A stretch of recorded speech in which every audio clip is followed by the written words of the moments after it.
Hola, bienvenidos a este video que consiste en la presentación de un informe de un estudio ya realizado y documentado con base a el método de máximos y mínimos desarrollado por Fermat. Fermat es quien desarrolla el primer método general para determinar los puntos máximos y mínimos a una curva o a una función.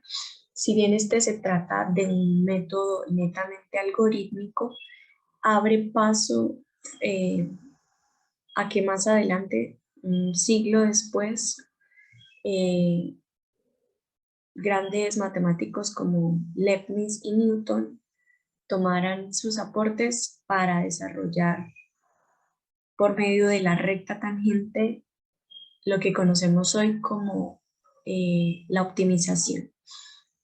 Si bien entonces este trabajo entonces consiste en hacer un recorrido histórico y epistemológico sobre todo los matemáticos que influyeron de cierta manera en el planteamiento que Fermat desarrolla finalmente y encontramos entonces que históricamente este planteamiento del problema surge a partir de los mismos inicios del cálculo, con el mismo pues el problema de hallar la recta tangente, siendo este pues trabajado o considerado por muchos matemáticos durante el siglo. Y también encontramos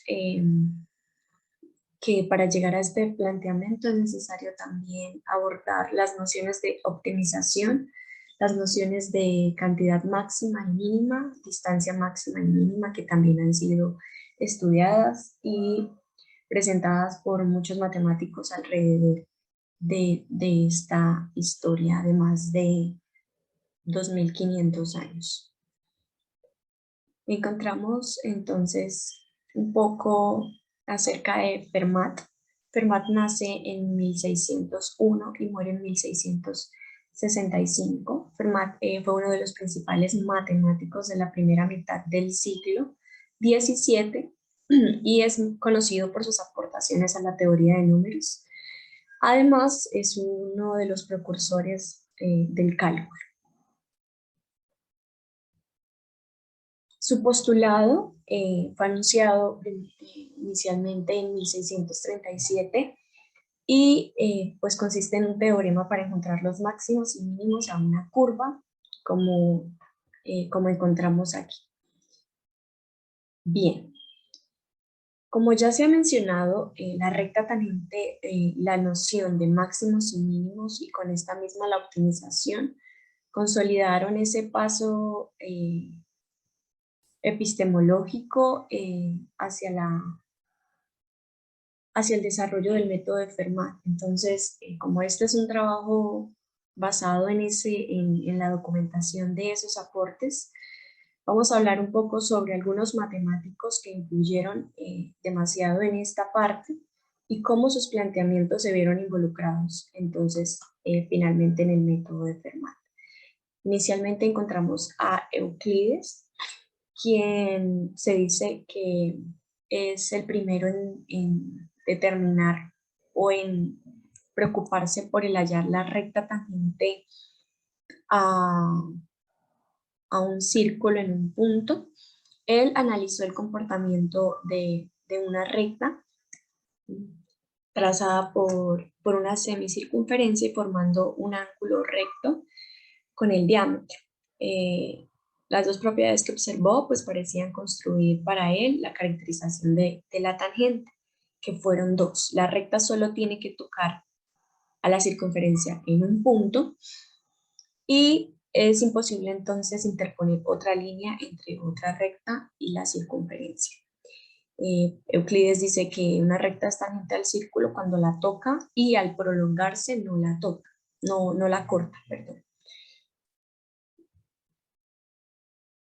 Eh, Siguiendo los postulados de Euclides, encontramos también que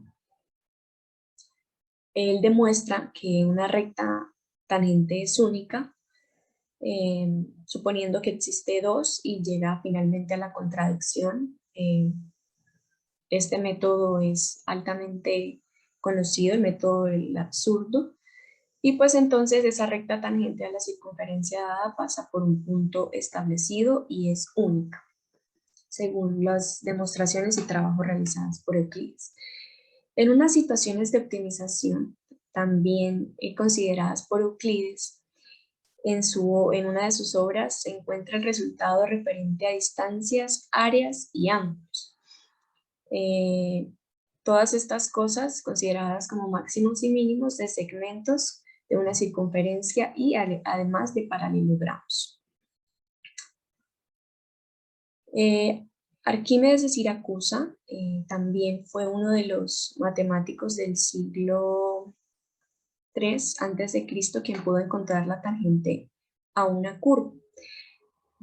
Si bien conocemos ya la famosa espiral de Arquímedes, de la cual hemos oído hablar mucho, uno de los grandes trabajos de Arquímedes, gracias a la espiral uniforme, fue descubrir el método para dividir un ángulo en 3 partes y en general en partes iguales.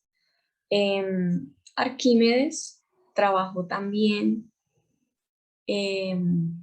la recta tangente a muchas curvas, entre esas a su espiral.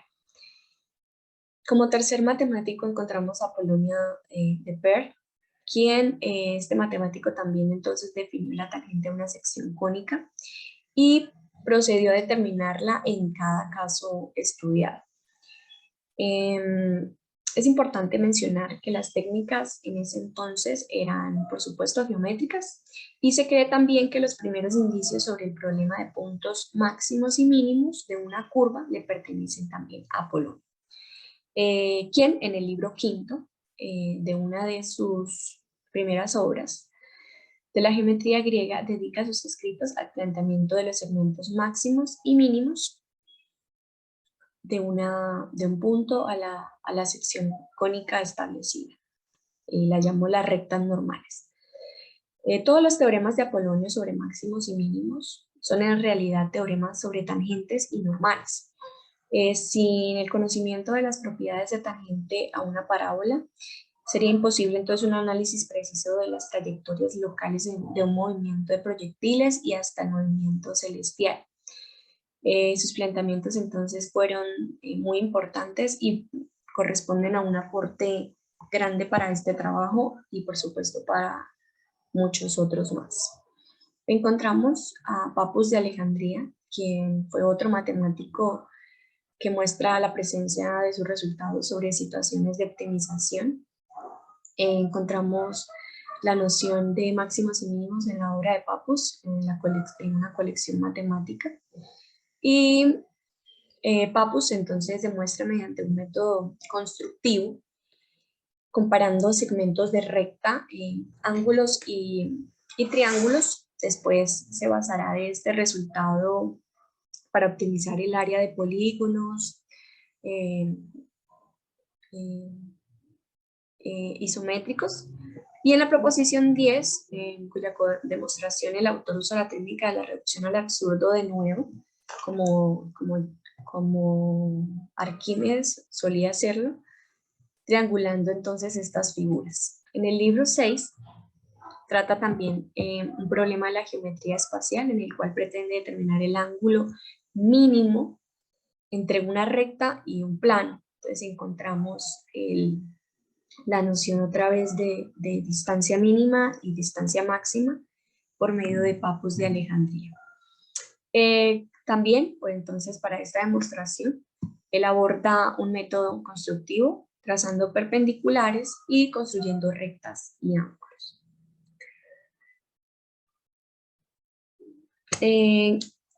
Ahora, para pasar ya un poco más adelante en los siglos, encontramos a Ptolomeo, que aporta también resultados que podemos considerar como problemas de máximos y mínimos.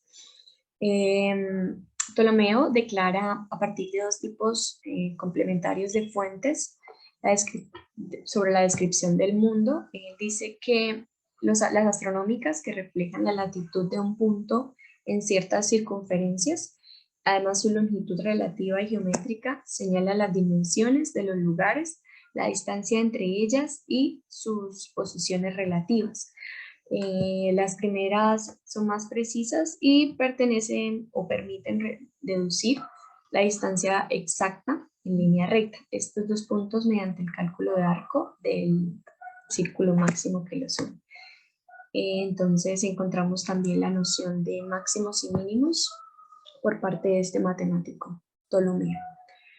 Si bien entonces el método de Fermat también traduce algebraicamente la idea ya observada por Oresme relativa a la variación de las cantidades en un entorno de un extremo, entonces se hace tan pequeña que puede parecer imperceptible.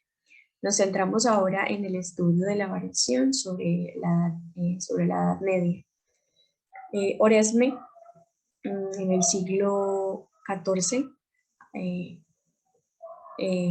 escribe varios libros sobre un tema llamado la latitud de las formas.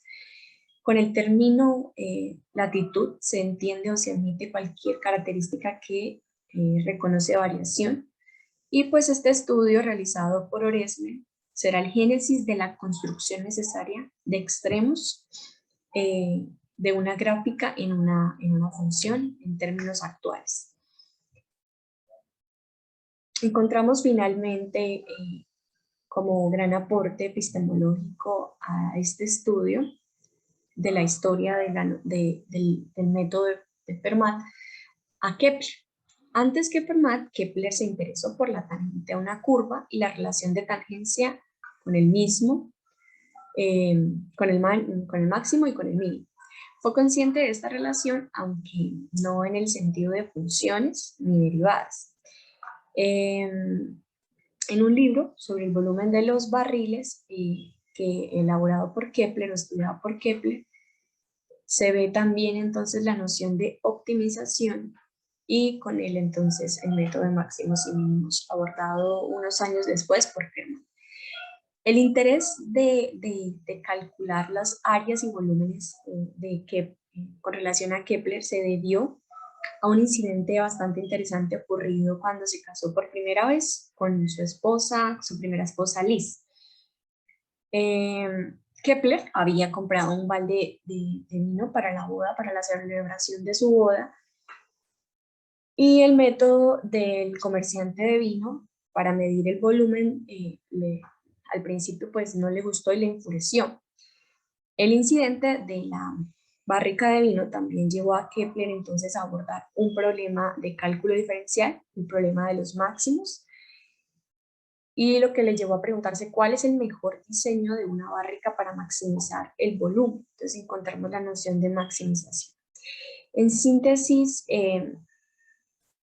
Kepler aplicó sus conocimientos para estudiar la forma geométrica de unos barriles, para fabricarlos con la menor madera, es decir, la menor superficie, pero conteniendo la mayor cantidad de vino, es decir, la mayor cantidad de volumen.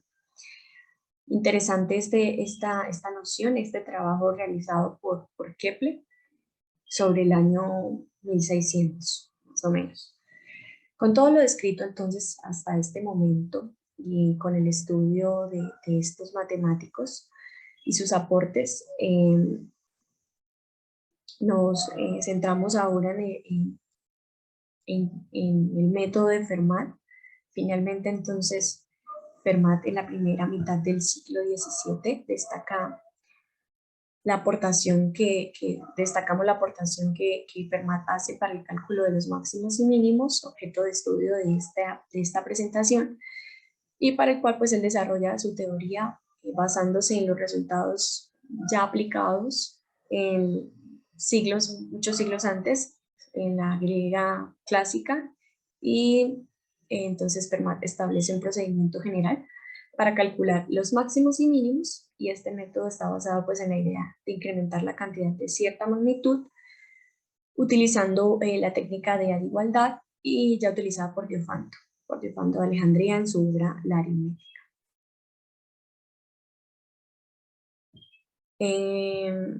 Si bien en algunos ejemplos resueltos por Fermat la cantidad máxima o mínima en consideración contenía una raíz cuadrada. En esas situaciones Fermat elevaba al cuadrado la igualdad y pues hacía unos cálculos bastante interesantes. Algunas características del método de Fermat son las siguientes. El método da una condición necesaria ¿sí? para los máximos y los mínimos, pero esa condición no es suficiente y tampoco permite distinguir un máximo de un mínimo, ¿sí? Establece un punto extremo, pero no se puede determinar si es un máximo o si es un mínimo. El procedimiento es puramente algebraico y algorítmico, no geométrico, como en otros casos. El método de máximos y mínimos de Fermat no implica tampoco, en principio, el concepto de límite, que es abordado tiempo más tarde por otros matemáticos como Euler, por ejemplo. Después Fermat pues no pensaba tampoco en funciones, sino en cantidades. De hecho, él habla de cantidad máxima o mínima, nunca de la recta tangente a una curva, de cuando se hace cero, ni nada de lo que conocemos hoy en día, pero que sirvió de gran aporte para el estudio de de lo que se conoce hoy en día. Lo que se conoce hoy en día como que si una función f alcanza entonces un máximo o un mínimo local en C, entonces la derivada en ese punto necesariamente, si existe, es igual a cero. En el estudio que se le da pues a la optimización, que también es como la finalidad de mi trabajo, pues la optimización hoy en día es el valor importante a la hora, representa un valor importante a la hora de la interpretación de fenómenos de la vida real, en donde aplicar el concepto y el cálculo de límites y derivadas al estudio de fenómenos naturales y tecnológicos es el resultado de los problemas de la optimización. Este criterio pretende entonces evaluar la capacidad para interpretar y aplicar situaciones al mundo natural, geométrico y tecnológico, la información suministrada por el estudio entonces de las funciones. Con dicho aporte ahora es posible responder cuestiones como cuáles son las dimensiones de una caja que su volumen, para que su volumen sea máximo, cuál es la cantidad de consumo que se debe generar para que las ganancias netas sean máximas, o partiendo del ejemplo de la maximización del volumen de un cilindro, como el ejemplo de Kepler, para optimizar la cantidad de vino. Son ejemplos claros que hoy en día son posibles determinarlos, maximizarlos, optimizarlos por medio de la derivada a un punto y el estudio del comportamiento de una función. Hasta aquí entonces mi presentación con base en la historia y la epistemología de este concepto. Agradezco el acompañamiento del profesor y el seguimiento entonces para esta elaboración que para mí fue bastante interesante. Muchas gracias.